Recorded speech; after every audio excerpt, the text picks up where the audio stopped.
Good morning, Unity of Music City. Welcome to the Sanctuary at Music City. We are the Sanctuary Band.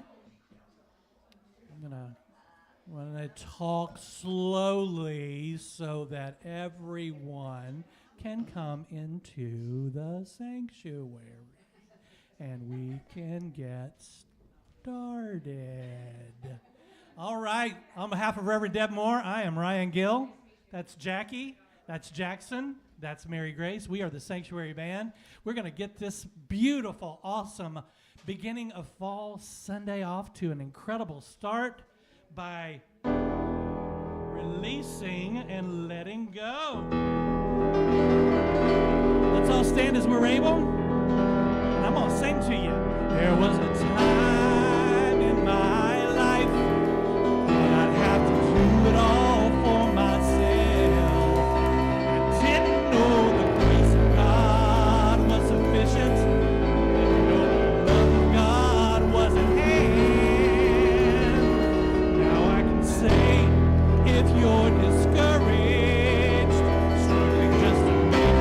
Another day, you gotta let it go.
Please be seated. All right, welcome everybody. If we have any kids that would like to go with Miss Steph in the youth, you're welcome to be dismissed now. Bye, guys. Go have fun. I wish I could go with them. But you guys are bringing the energy this morning, so that's okay. I'll just stay here and sing all day. How's that? Yeah, that's my fun. All right, well, I want to say a big welcome, everybody, to Unity of Music City. Welcome to this amazing spiritual journey that we call life. And the reason that we come to this spiritual community is to continue on this path of discovery, to remember who we truly are. And that is that we are all children of God. We are children of the divine, the Most High. And so we all have that in common. And we're here to celebrate that oneness that we all have together, that we are all children of God. So this is a place where you can find love and support and community as you walk your spiritual journey. And notice I said your spiritual journey, because we're not here to decide what your spiritual journey is for you. And we are grateful that you have allowed your energy to come and play with our energy. Thank you so much. Remind everybody that Unity of Music City is a 100% volunteer community, which means that everything we do comes from you. So we give we give to this back to this community through our time, our talents, our treasures. We give of our time by coming to services and classes and being active in this community.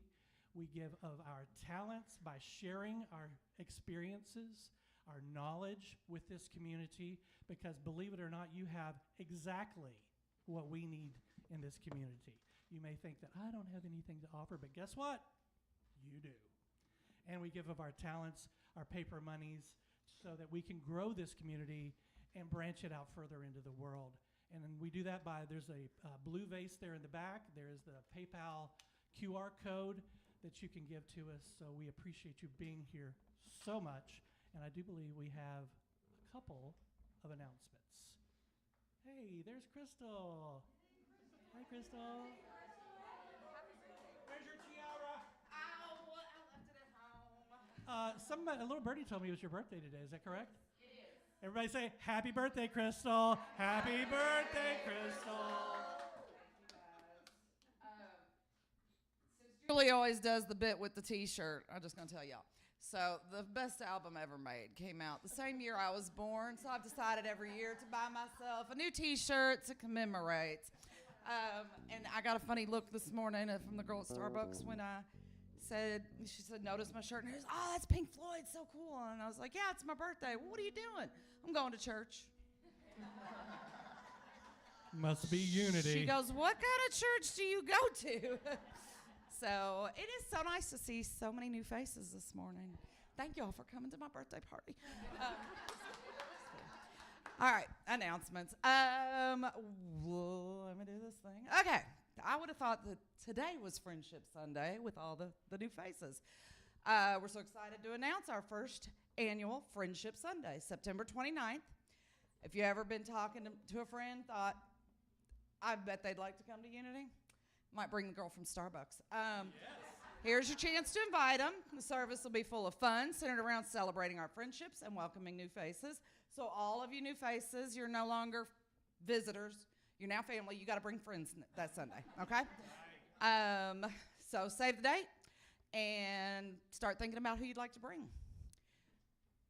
Spirituality Unplugged, Friday, September 12th. Potluck starts at 6 with discussion starting at 7.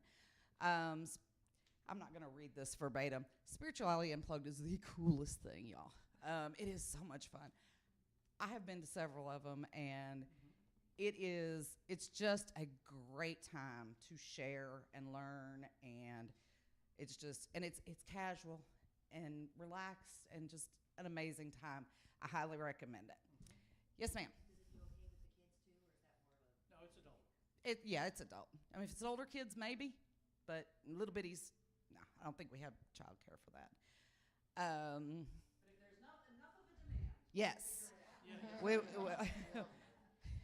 Leadership Council meeting via Zoom, Tuesday, September 17th, and this is everybody can hang out on the Zoom, Yes. right? Okay. So the link should be in the What's Happening email. Usually very insightful meetings.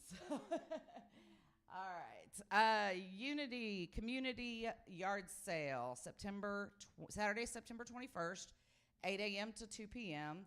It's a cash-only event. You can drop off your items Sunday the 15th from 12:30 to 1:30, so right after church, or Friday the 20th from 1 to 8 p.m. You saw Steph run off with all the youngins. Where's Tammy? There's Tammy. She can give you more information if you need that. All right. And Mabon Autumn Equinox Ceremony, Sunday, September 22nd. Still waiting on the time on that one. We'll let you know as soon as we know.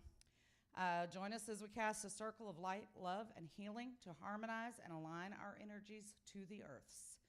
There'll be a brief rehearsal prior. Please contact Frank for more information if you'd like to participate. Frank's not here today, but we can get you his contact info if you need it. Or you can see me. Or you can see him. Frank's better half. No, I mean other half. Other half. He's not watching, right?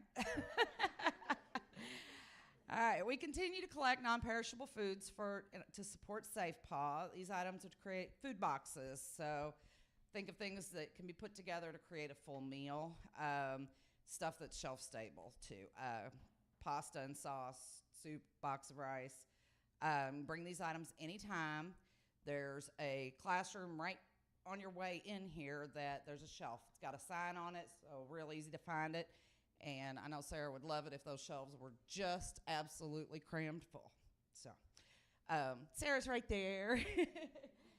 All right. And if you're interested in attending classes, please be sure to follow the instructions for RSVPs and or prepayment, so we can be respectful of time, effort, and expenses the facilitators put in to create the incredible offerings that they give us.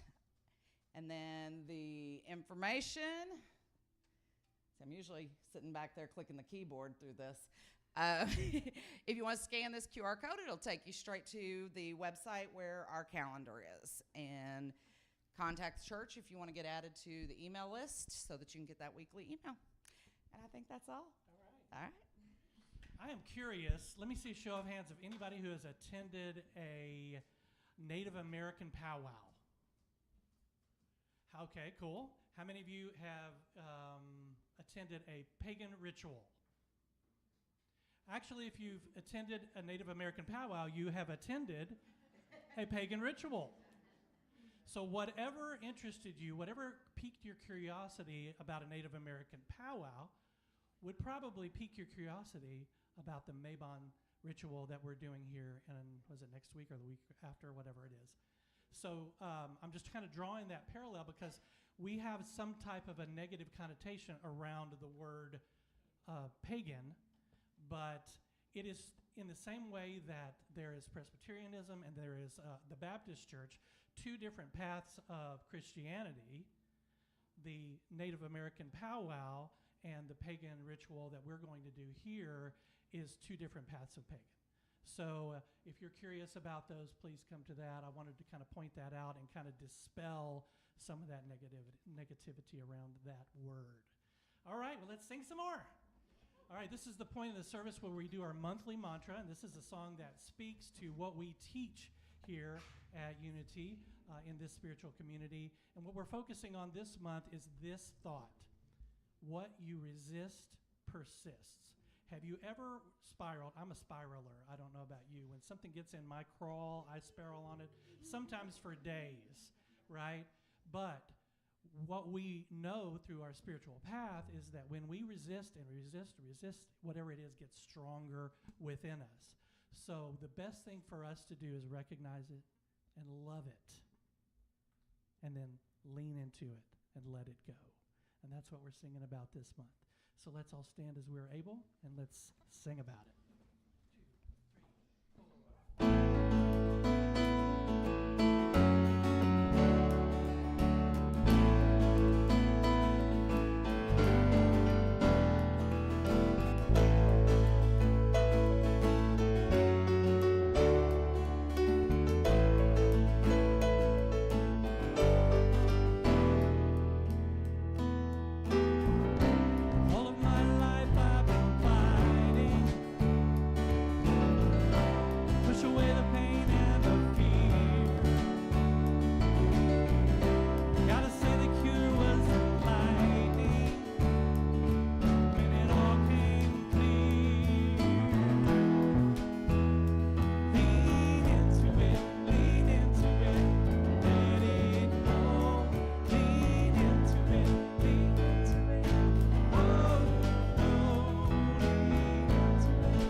seated.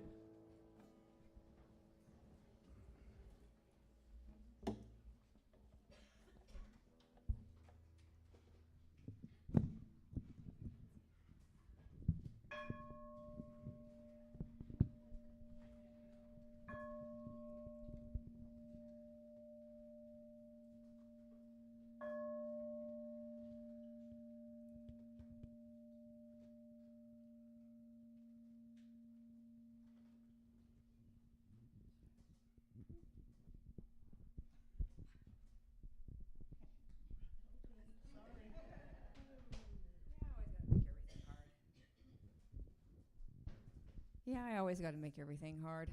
Oh, I love you, Marcia. Thank you, everybody. Good morning, Unity of Music City. Let's begin this portion of our service by taking a deep, centering breath.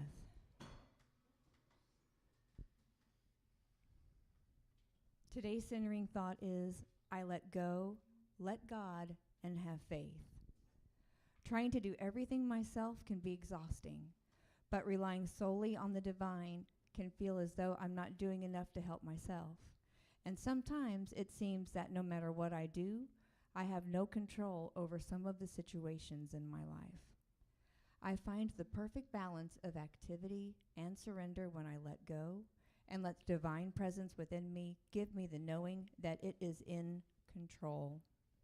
In this place of cooperation, my human and divine natures are in harmony. I take useful action and do what is mine to do in my world, my spiritual community, and the world around me. When I feel complete in my outside efforts, I let go, and I release my thoughts and concerns about where my efforts have been enough. I have faith in the creator of the universe is bringing together and including me in a divine plan. I can look at past experiences where I have trusted God to know that I am in good hands. So, I trust my guidance to deliver me on the right path and direct my steps. I let go, trusting that the best outcome is on its way. And now please repeat these affirming statements after me. I make positive contributions to my world, my spiritual community, and the world around me. I make positive contributions to my world, my spiritual community, and the world around me. I find the perfect balance of activity and surrender when I let go and let God. I find the perfect balance of activity and surrender when I let go and let God. I let go, trusting that the best outcome is on its way. I trust is on its way, and so it is.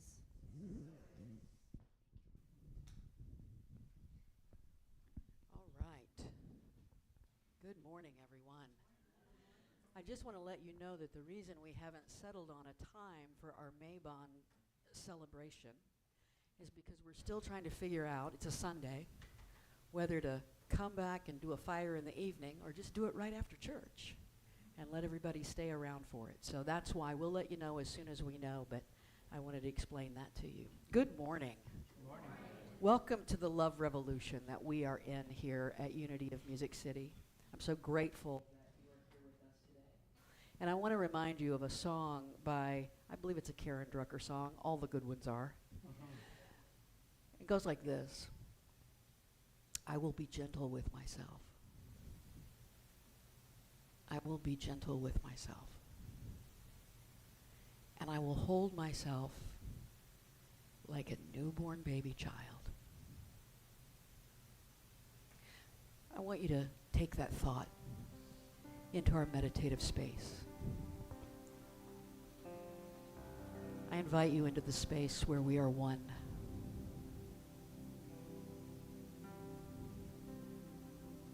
Close your eyes if that feels comfortable. Lower your shoulders.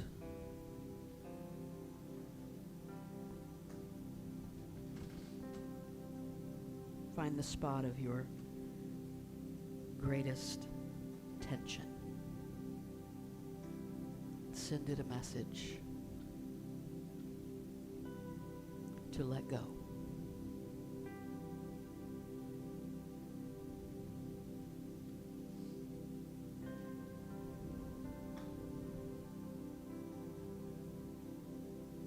It's all about love.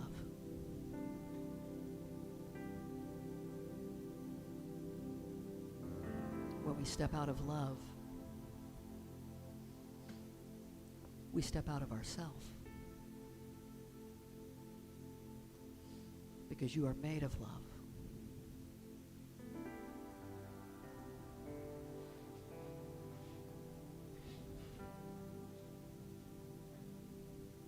We spend so much of our human existence fighting with the question of whether we are worthy of love. And I invite you to begin to see that question as inherently flawed.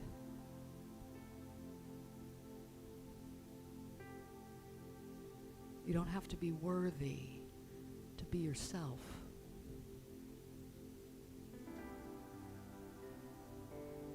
You don't have to earn authentic living.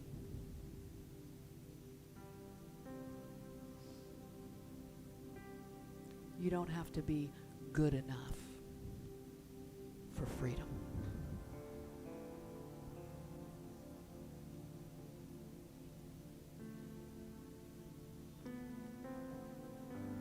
You are love. You are loved. You are loving.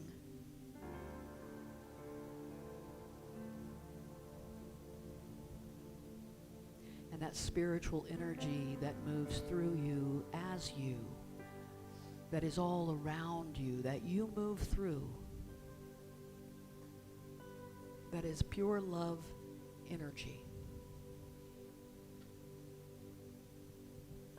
That's all it is. That's all you are.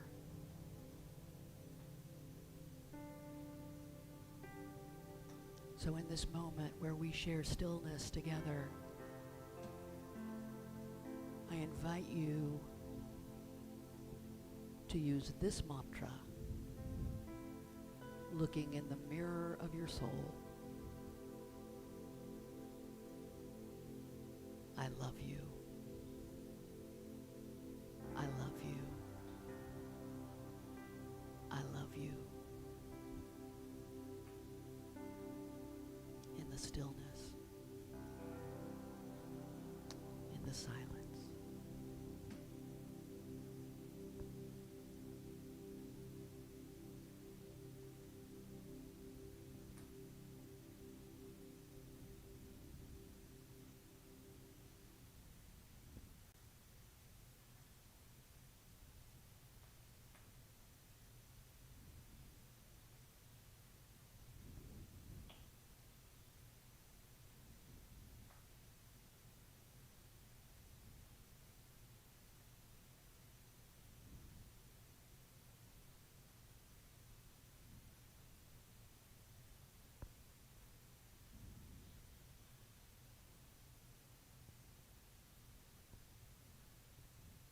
We are one with God and one with each other.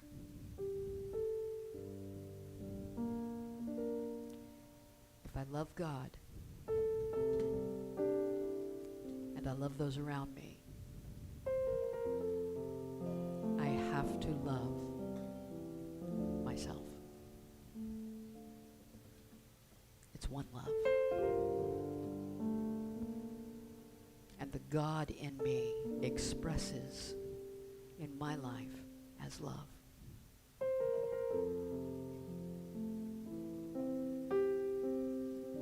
Thank you, Mother, Father, God, for the gift of your love, for the gift of the creative, generative love that put us here on this earth and sustains us here on this earth.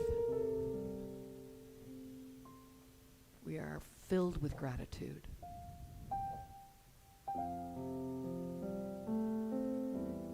For the love you use to animate our lives. So it is.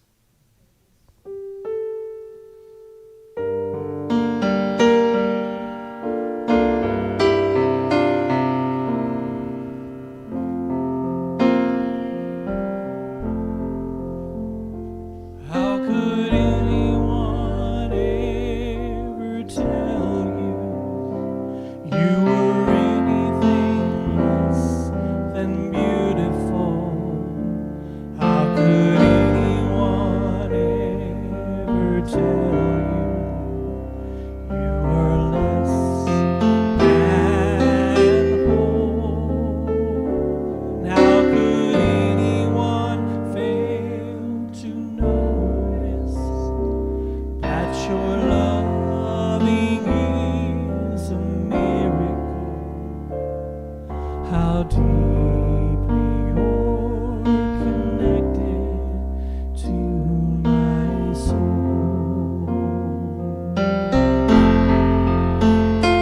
How could anyone ever tell you were anything less than beautiful?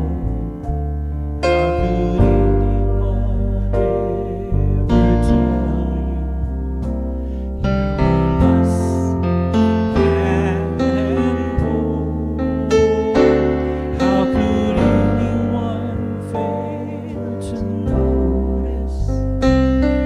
you were less than whole?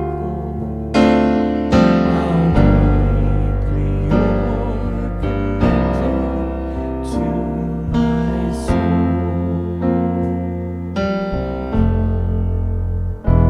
How deeply you're connected to my soul. How could anyone ever tell you were anything less than beautiful? How could anyone ever tell you were less than whole?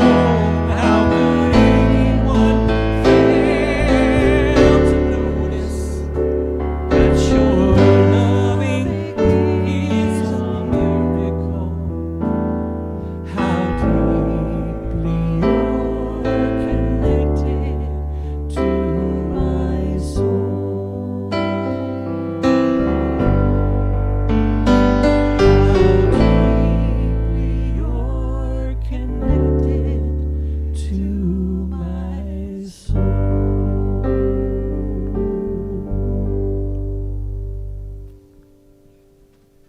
I don't know about y'all, but it feels like church up in here right now to me. I mean, yes.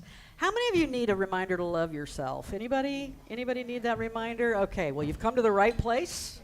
You have come to the right place because we're fitting to do that today. We're fitting to just bathe in that. We have come to the beginning. We have finally gotten around to the beginning. We're in a love revolution using Valerie Kaur's See No Stranger, a memoir and manifesto of revolutionary love. We talked about how revolutionary love is love that breaks down systems and changes them and turns it into, gives us a whole new model for how we live our lives and how we show up. We started with loving others. Then we talked last week about loving our opponents. We talked about how even though sometimes in unity we like to think nobody's an opponent. If you got an opinion, you got an opponent. Right? And that's just the way it is. Doesn't mean they have to be an enemy. They can just be an opponent without being an enemy, right? And now we come to the very beginning because loving yourself must come first, right? It must come first.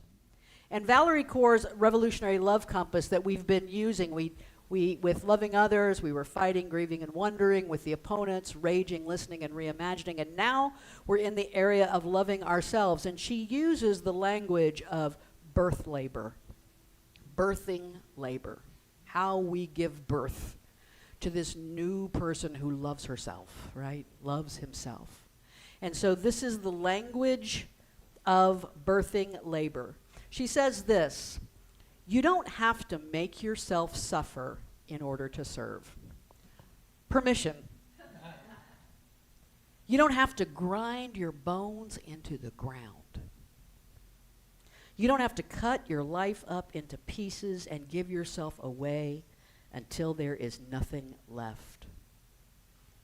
You belong to a community and a broader movement. Your life has value. We need you alive. We need you to last. You will not last if you are not breathing, right? We know the power of breathing. It is the most universal wellness tool known, right? It's ancient wisdom found in Buddhist and Hindu traditions, among many others. And one of the powers of breathing is that when we pay attention to our breath, our mind comes right to the present moment. If you're paying attention to your breath, you're paying attention to the present moment. And the present moment is where healing happens. The present moment is your point of power, right? How many times do we know that? We know I believe, I'm going to affirm my way, but I've forgotten to breathe. Let me go back and start there. It is the most immediate and visible way to make manifest the I am energy that propels you, right? That is who you are. This, I am, right? Valerie Kaur goes so far as to say that if you are in a vulnerable group in the population, if you're in a group that feels like the system is coming at you, that breath alone is an act of protest, right? Breathing is an act of protest. It's, I'm here. You can do what you want to me, but I am, right? I am. And then, when it comes to the part of pushing, those of you who have given birth, I have not had this glorious experience that I've heard tell of. But I've heard there's a point where breathing is not enough any longer. You got to start pushing. I've also heard there's a time when you want to start pushing and the doctor might hold you back from that, and then you want to slap a doctor. I've heard that. I don't know. You want to slap a lot of people. Okay, great. Right? Breathe. It's like breathe. It's like my little sister, after she gave birth to her first twin, said, Mom was right, sex is bad.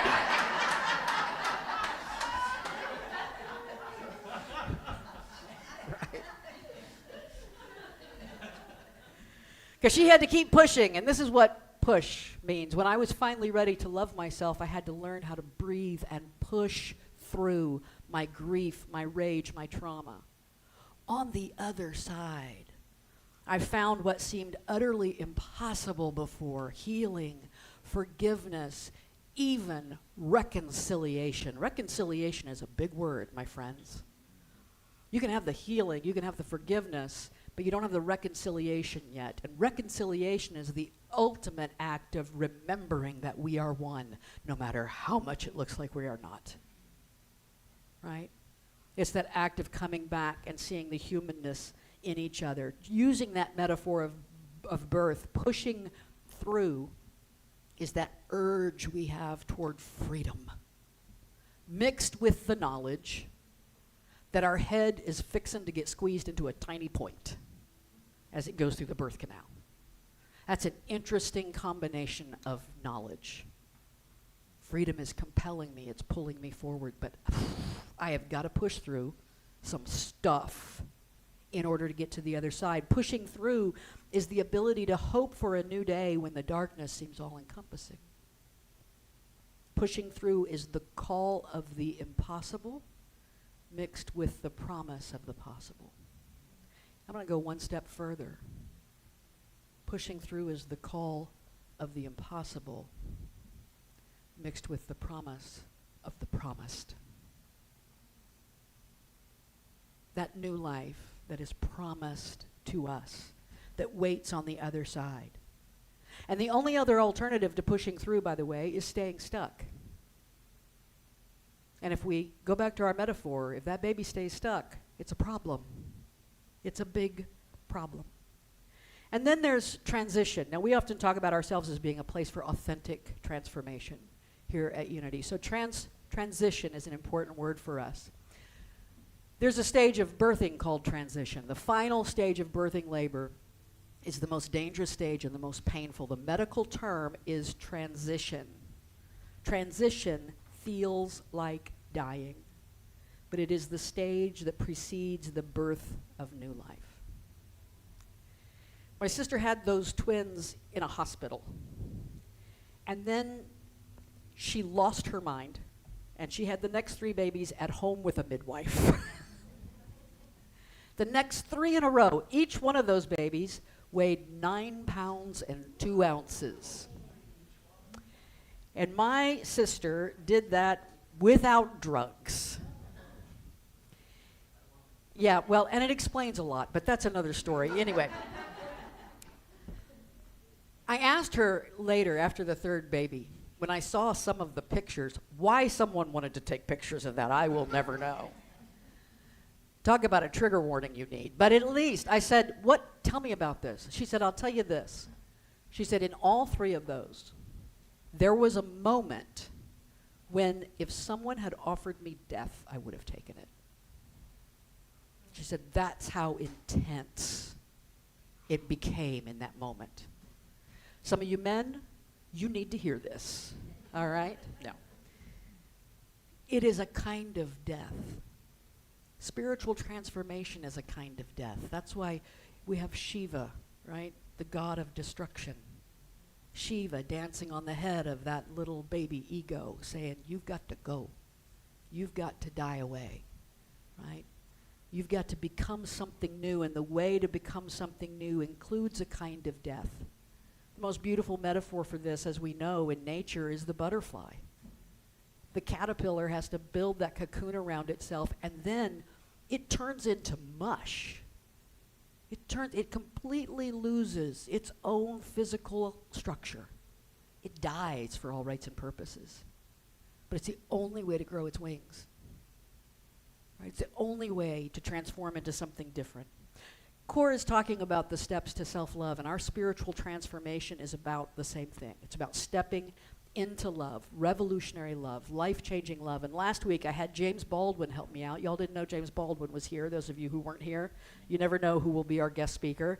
But James Baldwin, I used this quote here: if the concept of God has any validity or any use, it can only be to make us larger, freer, and more loving. If God cannot do this, then it's time we got rid of him. If the idea of God, if your spiritual journey doesn't make you larger, freer, more loving, it is not serving you. It's not serving you, right? Love is the point. Baldwin also said, love takes off the masks we fear we cannot live without and know we cannot live within. And this love that Baldwin was talking about, he talked about in the tough and universal sense of quest and daring and growth, just like our spiritual journey. We are on a quest that takes daring, and it's going to make us grow, and it's going to lead to love. This love is not for the faint of heart. It's a call to our higher natures. This is not namby-pamby. Oh, those little sweet little Jesus people over there, or Hindu people, or whatever we are. I don't know what we are. Anyway, those sweet little spiritual people over there just talk about love all the time. It's the hardest thing to do, to learn how to get into that and live from that all the time, right? It is the work of our lives. It's to take this physical manifestation and remind it daily, hourly, moment by moment, that it is a creation of love. So the call to freedom and the call to love are the same thing. You might have noticed that one of the taglines we have, that's one of our logos that we use, is New Thought, Ancient Wisdom, down there at the bottom. New Thought, Ancient Wisdom. Ryan gave us that. That was a fantastic idea there. That idea of the places where we overlap with New Thought thinking, also reaching back into the ancient wisdom. It's not new at all. But I want to turn that around on us a little bit today. I think we could also be ancient thought, new wisdom, right? Ancient thought, new wisdom. Loving yourself is not a concept that we see a lot of in ancient scriptures. It's almost kind of a throwaway idea. Right? Love the Lord your God with all your heart, soul, and mind. Love your neighbor as yourself. Oh, by the way, there's you. Tagging on at the end. And other scriptures will say, if you want to follow me, deny yourself, pick up your cross, follow me. It's somewhat hard to find scriptures from any of the ancient wisdom traditions that say, learn to love yourself, right? There's a lot of talk about denying self, but not a lot of talk about loving self. But let's see if we can throw a little light on this. Spiritual evolution keeps happening. We're still learning. It's one of my personal missions in life to remind us always that all the great truths of life weren't dumped down in ancient times, and now our job is just to remember them. We are continuing to evolve, unfold, flower with new understanding. And some of the most important evolution has taken place in the last 80 to 100 years, or maybe even 300 to 400 years, if you want to look at it. In the 1950s, the birth of modern psychology, about 1900, when Sigmund Freud wrote The Interpretation of Dreams. We have the beginning of modern psychology. And modern psychology and spirituality are kissing cousins, right? They're right there with each other. And in the 1950s, there was a psychologist named Erich Fromm who began exploring self-love in a positive way. Up until then, it had been kind of like this narcissistic idea. Some folks call it post-narcissistic self-love. He wrote a book called The Art of Loving, and he differentiated between selfishness and self-love. This was a new idea. This is a brand new idea from just 70 years ago. He said this: selfish persons are incapable of loving others, but they're not capable of loving themselves either. Right? With his work, we begin to see what is now the widely accepted truth, that we cannot love others until we learn to love ourselves. That learning to love ourselves is actually the opposite of selfishness. Narcissism is often called self-love. There ain't any love in narcissism, self or otherwise. Love doesn't exist there, right? Love is a place that when it's welling up in you, everyone feels it around them, out around you, right? It is an undeniable energy. Showing up as love to others means we have to live as love for ourselves. Other psychologists followed suit, psychologists like Erik Erikson and Carl Rogers. Carl Rogers says this: the curious paradox is that when I accept myself just as I am, then I can change. And when I accept myself, then I can transform. And by the way, accept myself is synonymous with love myself.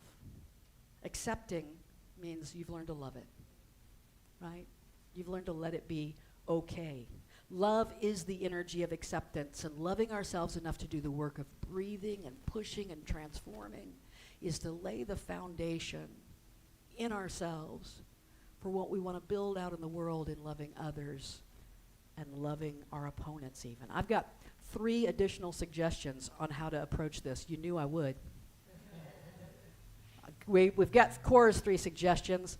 In all of the conversations we've had around love revolution, loving others, loving opponents, there's been one consistent piece, and that's the listening piece, right? With loving others, we had to lean into deep listening. With our opponents, we really, it's an effort, but we have to listen closely. And so with this too, we begin, listen to yourself. Step 1, if you really want to love yourself, take the time to let yourself know that you're valuable enough to be heard. Right? You're valuable enough to be heard. What you're experiencing deserves to be listened to. So here are some ways to do that. How am I feeling right now? Now the key here is honesty, of course, right? Stopping to acknowledge and be honest. Vulnerable enough to look in the mirror and not try to snow ourselves. Because sometimes we're like, oh, no, I'm going to firm my way past this. But let me be honest. How am I feeling right now? Let me name it. I can't tell you how many times just saying out loud, I feel sad right now, brought about 50% of the energy out of it. Right? That alone just deflated it quite a bit. It may not be enough, but that's big. How am I feeling right now? What is my body trying to tell me? Let me check in with my physical self. Where am I tense? Where do I need to breathe? You're not inadequate. You're stressed, right? You're not falling short.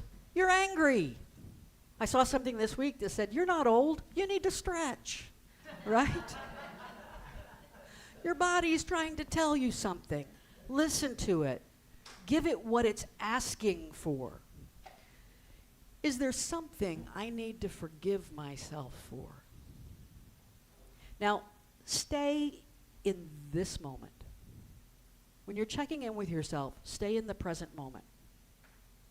What in this moment am I holding on to that doesn't even live in this moment?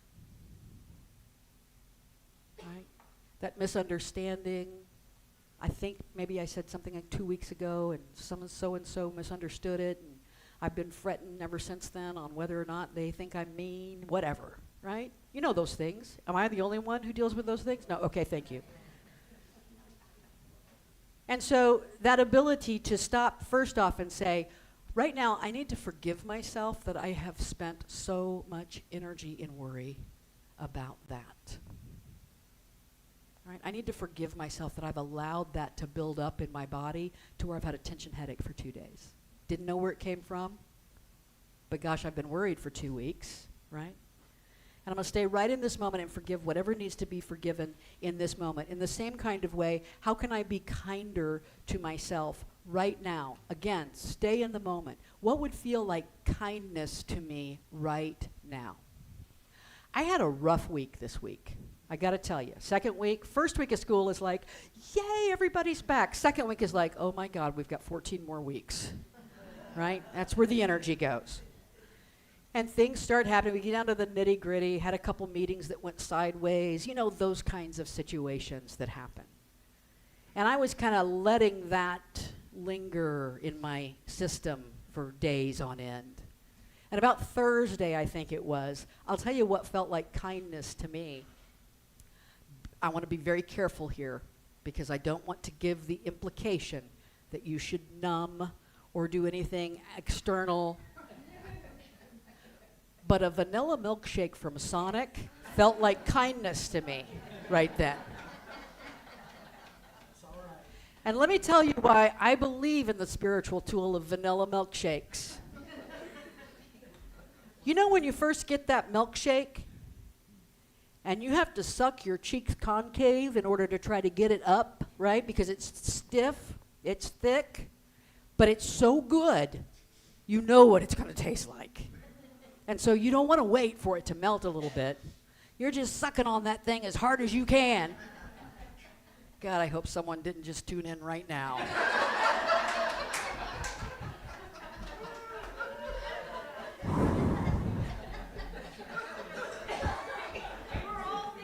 Were you? Yeah. Yeah. You're sucking on that milkshake. And you know what? You are 100% in the present moment. I was 100% with that milkshake. Like 100%.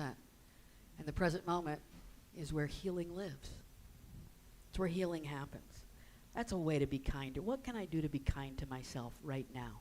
What's not serving me that I can let go of in this moment? Maybe my worry about how someone interpreted that thing I said last Tuesday. Maybe I can let go of that. You know what? I can't do anything about it right now. I'm going to let go of it. And if I have to create a plan for what I'm going to do about it in order to let go of it, I can do that. Whatever. Doesn't matter. But I'm going to let go of it because the worry's not serving me. But sometimes the worry does serve me. I think everything serves us if we let it. And sometimes the worry and the anger and the frustration, they serve me because sometimes I'm smart enough to recognize that it's my ego throwing up a white flag saying, I am stressed, help me out. And then my higher self can go, it's okay, baby, I've got you. I've got you. I'm going to hold you like a little baby child. Right? I'm going to take care of it. Don't worry about it. That's my, by the way, Enneagram helper 2 right there. I'm going to take care of it. Don't worry about it. The helper. What brings me joy and how do I create room for more of that? Nature abhors a vacuum. If I let go of what's not serving me, let's fill it up with what does serve me. Valerie Kaur calls joy the reward, the gift of revolutionary love. This is what happens when you learn to love yourself, love others, love the world, love your opponents, live in love, is that you live in joy. Right? Joy is in service to our well-being and the ultimate evidence of our well-being. There's another 20th century spiritual Sherpa that helped with our collective evolution named Joseph Campbell, and he came up with this idea of following your bliss. You remember that? Follow your bliss is not an avoidance of the tough stuff in life. It's moving toward the true stuff in life. Because the true stuff in life is love, peace, joy, freedom. So step 1, listen to yourself. Step 2, don't listen to yourself. Right? And of course, what I really should have done is listen to yourself, capital S self. Don't listen to yourself, small s self. Right? Turn off the assumptions and the storytelling. When we are making assumptions, I did some of that this week. Got to be honest with you. I started, we do this, don't we? We get a piece of information here. We get a piece of information here. And then we draw this beautiful little conspiracy theory about how that happened. We're excellent at that. But that's our ego. When we are listening to the assumptions and the storytelling, we're listening to our ego, not our heart. We're listening to our pain, not our love.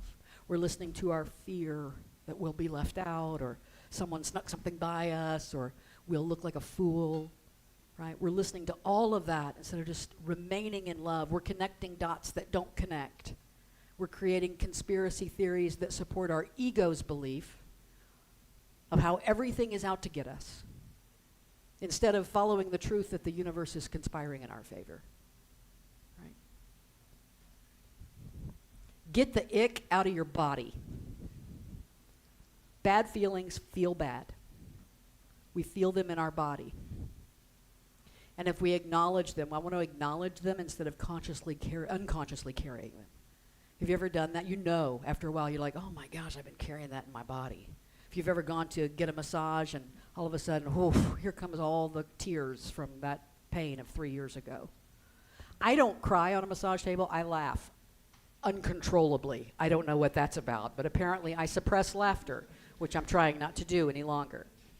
Acknowledge them. Exercise. Somehow figure out a way to get it out of your body. Sometimes they exit through the mouth. So talk it out. Don't let them exit through the mouth in a way that's going to cause damage. Which leads to our next tip. Go to your go-to. Who's your go-to? So I told you I had a rough week this week. Tuesday, there was a situation that I could really do some assumption and storytelling about. And my go-to at work, you don't have a go-to at work. Nikki's my go-to all the time, but you got to have a go-to at work who understands the dynamics and the people and what's going on. My go-to at work went into surgery Tuesday on the very day that I needed my go-to. Someone up there was laughing their fool head off, right? They were just, this is hilarious. Where are you going to go now, Deb? Where are you going to go now? So I had to find other go-tos. I had to reach out to someone. But it really helps to have the person that you know you can go to, often not your partner, right? Someone who can sit and listen with the kind of listening that says, I can just give you space. I can give you a different perspective if you wish. I'm not going to necessarily be on your side. I'm just going to let you get it out, right? Just going to let you get it out. For me, then, I had to roll it around inside my own head this week a lot, and that can be dangerous, right? Because our own head can make all kinds of connections that don't exist. And then I was finally able to start talking it out, and the healing happened. I was going to my go-to, getting the ick out of my body. Cross-examine your ego. Put it on the witness stand, under the spotlight. Make it be honest with itself. So this exercise for me does a couple things. You all know that thing I have where I go look in the mirror and I say, now, Loretta, nobody invited you, right? Loretta's my alter ego who shows up in ways that I am embarrassed by.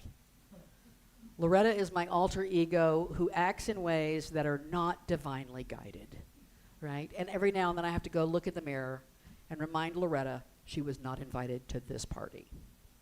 Right? In the same kind of way, when I cross-examine my ego, I don't mean that in a negative way. I mean remind yourself that you are not your ego.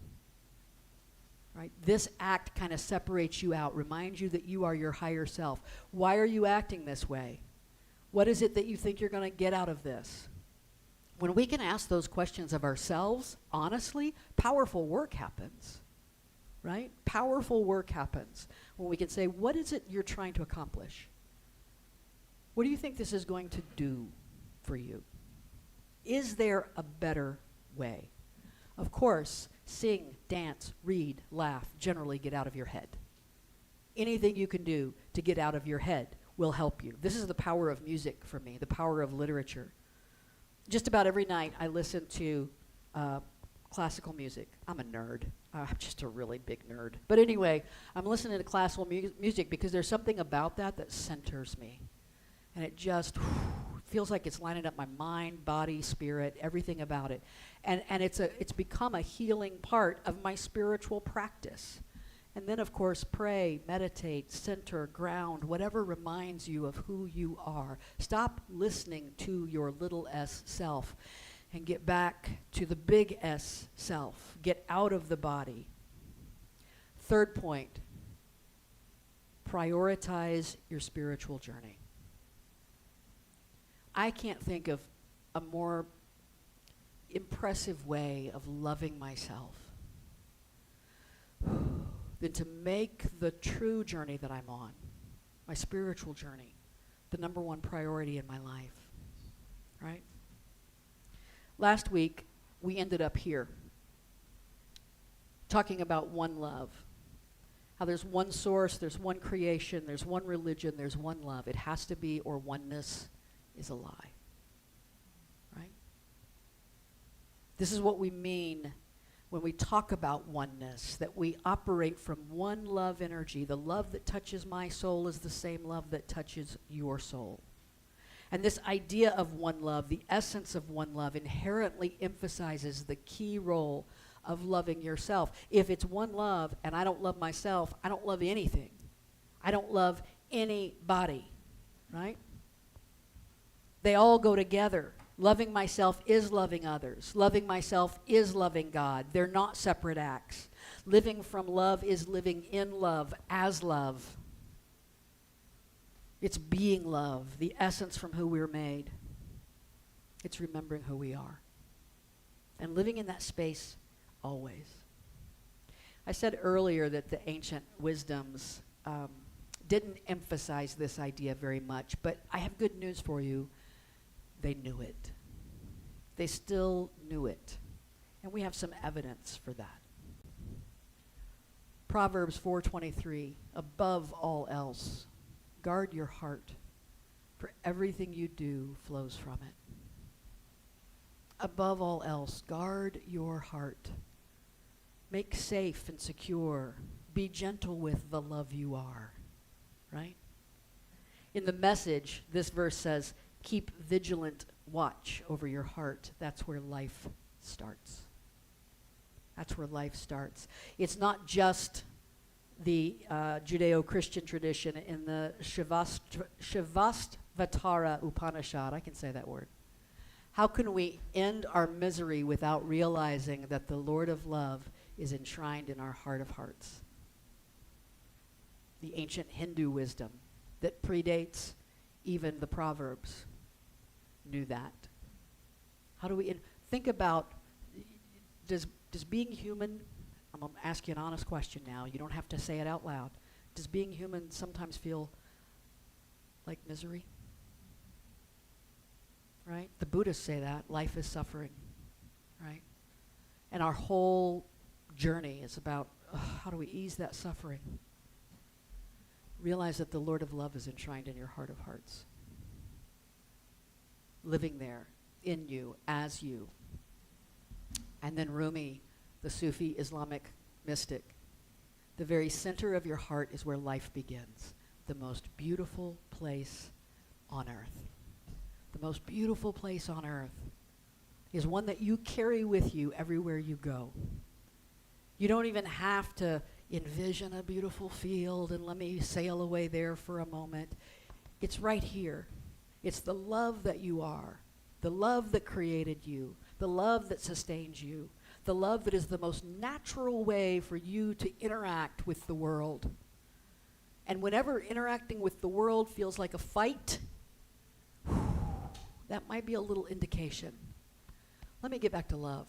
Let me figure out how to get back to love. I know other people don't make it easy sometimes, but I can live from love. It's a choice that I can make. And that one love is why we come here on Sunday morning to remind ourselves that that's who we are and how we live. Namaste.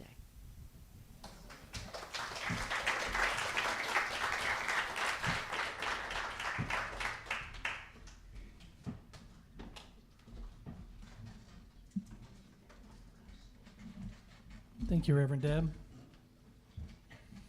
And thank you for sharing in this experience with us today. This collective experience would not have been the same without you. I know you think that's crazy, but it's a fact. Your energy brought something today that is unique and special. So you made today unique and special for us, and we appreciate that. I am grateful for you. So this is the point in the service where we take just a few moments to be grateful, because we are a grateful community. And we express that gratitude because there's power when we say, I am grateful for. So I'll open it up to you. We're grateful for music. Amen to that. I could not live without music. Could you imagine? Oh my gosh. There was a period of about 6 or 8 weeks ago when my ears stopped up from congestion. And I literally was depressed. I went to the doctor and I'm like, oh, doctor, please help me get rid of this. It was so depressing. I could not live without music, and I agree. What else are we grateful for today? Let's be grateful. Grateful for friends. Family. Fall weather. Grateful for fall weather. I don't know that we're completely there, but we're getting there, aren't we? That's right. What else are we grateful for? Growth? Love. I was grateful for the Middle Tennessee Highland Festivals this weekend. So that means I'm grateful for bagpipes, kilts. All that pagan stuff, right? Grateful for the Highland ceremony. I'm sure that was a lot of fun. I enjoyed looking at your pictures too on Facebook. What else are we grateful for? Anybody? Anything else? Grateful for being here today. I am so grateful for this spiritual community. I look out at this spiritual community and I see 100% potential. I see everything that is and that you are, and then what it can be. And it's just love and beautiful. Anybody, anything else? All right.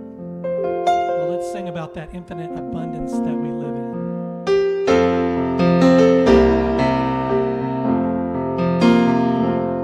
I live in the midst of infinite abundance. I give freely and fearlessly to life. I live in the midst of infinite abundance, and life is back to me. I live in the midst of infinite abundance. I give freely and fearlessly to life. I live in the midst of infinite abundance, and life gives back to me. And life gives back to me.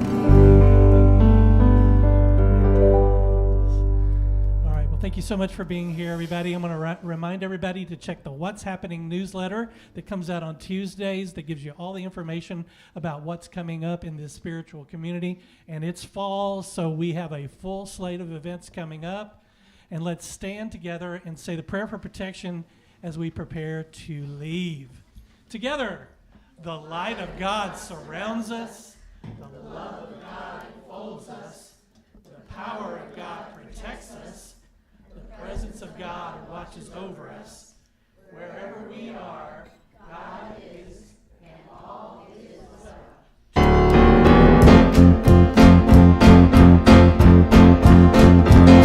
One with God and one with each other. Everyone we meet is our sister and brother.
much, everybody. Have a great week. We love you, and we'll see you back next week.